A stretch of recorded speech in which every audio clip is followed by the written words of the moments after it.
Greetings. This is my mid-spring 2024 allotment update. Now, normally on these things, I do a bit of a video, and I haven't this time. I've taken lots of photos, so I'm sort of doing this as a like a slideshow with a voiceover. So it's been a really busy time. I've been desperately trying to catch up after all the rain and cold weather and wind and so on. So the last 2 weeks, in between showers, I've really been going at it. So there's been lots of planting and tidying up and getting ready at the allotment itself.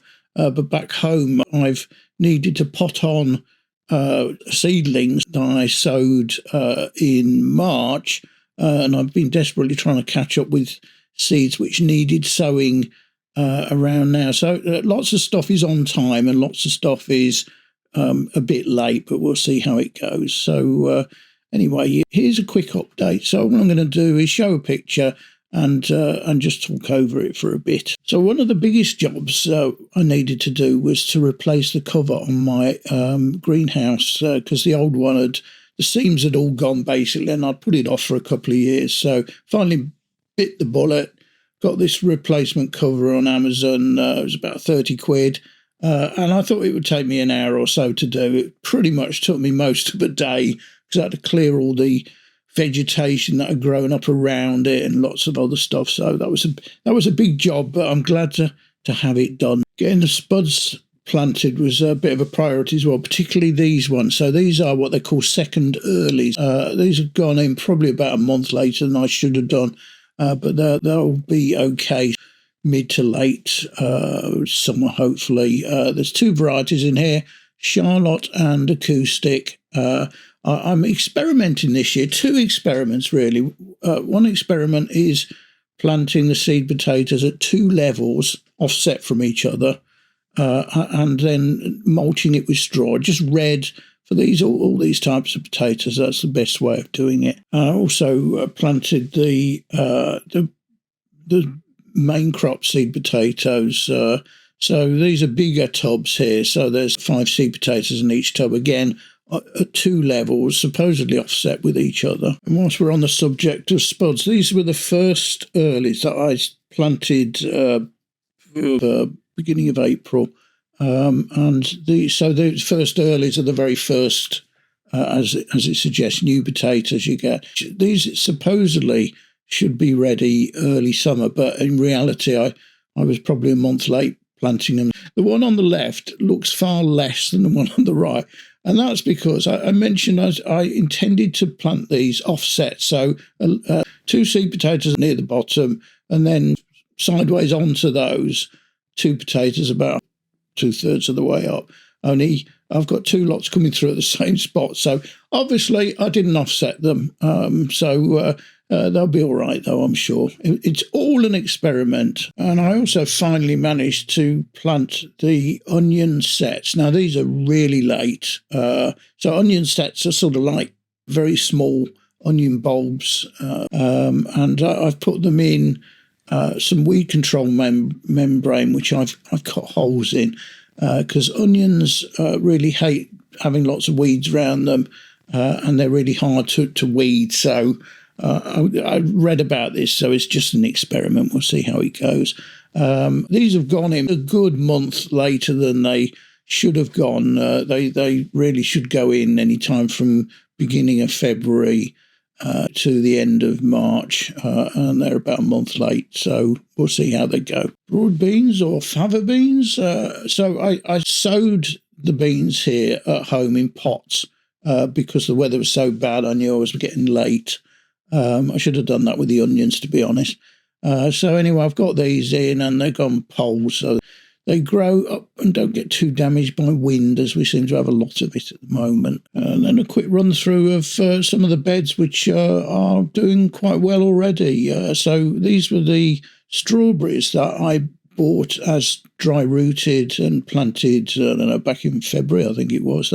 They're doing okay. And the garlic, these went in the autumn, so they've overwintered quite well. The 3 big ones right at the front there are elephant garlic, so we'll see how they go. There's an early variety at the back of the bed there, which probably be ready in June, and the others will be July, maybe August, with the weather being the way it has. Shallots, which I also planted in the autumn, so they've overwintered well. They're doing really well, as you can see. And at the back of that, I've got one globe artichoke. I grew these from seed last year. Only one has survived. And the peas I sowed originally at home and then planted them out in March.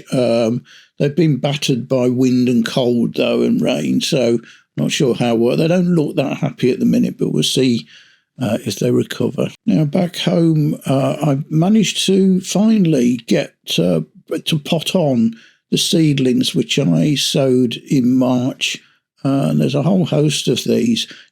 I can grow them indoors, but I can't really sow them or pot on. I've got to do that on the patio table, and every time I've gone to do it, it started raining again. Anyway, these are one I've done in the last couple of weeks. So there on the left is a bunch of, at the front, kohlrabi, and then those tall ones are sunflowers, which will come up. And behind those, I've got some more globe artichokes going.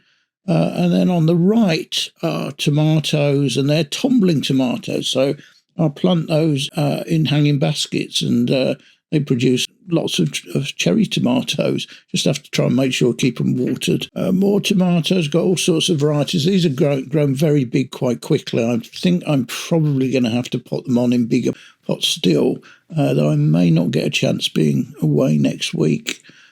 So there's quite a few varieties here. There's some plum tomatoes, just regular plum tomatoes. There's a load of cherry tomatoes, and there are beef tomatoes and some oxheart. Oxheart ones I really like because they're a sort of combination of beef tomatoes and plum tomatoes. They're sort of giant plum tomatoes, really, is the easiest way of describing. Then more tomatoes on the left, and a few right at the back of the right, and then basil coming up. Now, basil I grow as companion plants to the tomatoes because they sort of help each other fight off pests, and then obviously you can pick the leaves anyway. I've got a tray which is full of marigolds, French marigolds, the small ones. And again, those are for companion planting with tomatoes because they attract pests away from the tomatoes themselves, and they're easy to grow. They're overgrowing the tray at the minute, and I'm not going to pot them into individual pots because I haven't got enough. But they're really ready to come out. So I will, when I get back from Portugal, I will be planting those out with the tomatoes. And then there's been lots of sowing in the last couple of weeks as well, particularly the last week, ready to grow during May, ready for planting out towards the end of May and early June when the frosts have all gone. This looks a bit messy here. So this is sweet corn, but I read last year about chitting sweet corn. So you chit potatoes, which basically means you leave them to grow the little stalks, which sort of sets them off. Well, apparently you can do the same with sweet corn. You put them between layers of wet kitchen roll. And the one I read suggested you put them in the airing cupboard. I tried that, but they kept drying out. So I covered them in a wet tea towel as well, put them in a kitchen cupboard. And as you can see from the enlargement of those three, they've produced little stalks. And then I've sewn each one of those into a toilet roll. So I've been saving those up because they're really useful for this, because sweet corn hate having their roots disturbed. So if you plant them in normal pots, when you take them out to plant it in the ground, you can't help but disturb the roots. Whereas if you grow them in a toilet roll, you just plant the whole thing basically, and the toilet roll eventually sort of rots down, but the roots can go down the bottom. So I'm hoping they don't grow too fast over the next month, and I'm hoping they don't dry out while I'm away, because there's a bit of a gamble. And then there's a few more tomatoes I've just potted on at the back there, because you just can't have enough. So here I have a plug tray, which I've planted quite a lot of different seeds in, ready for planting out in a month or so. So I've got squash, but these are early maturing butternut squash, I believe. We'll try it. There's some courgettes, some cucumbers, and the cucumbers are outdoor ridge cucumbers. So those are like the short, fat ones you get on the continent rather than the long, thin ones we typically get in the supermarket in the UK. That's because those ones have to be grown undercover, and I grow these outdoors, and they're actually less watery. There's chives going on, kale, Tuscan kale, black kale, Cavolo Nero, Brussels sprouts. Yeah, I know. And then the real experiment, I'm looking forward to this, Asturian tree cabbage. Asturia, of course, is in northern Spain, and there's a peculiar type of cabbage which grows about 4 foot high as a sort of like a tree shape. Apparently it's a biennial, so it lasts 2 years. Most of the picking is in the second year, I believe. And basically it's a sort of pick and come again. You just keep picking the leaves and using them like you would with cabbage, and it's supposed to be nice. So it's an experiment. We'll see how it goes. And these are runner beans and French green beans, climbing beans, which I'm growing in pots this time, first of all, before planting out. Usually I've always direct sowed the beans into the soil around the canes, but I've had a few dug up, so this year I'm going to try something different and grow them all in pots and then plant them out when they're ready around the end of May, beginning of June.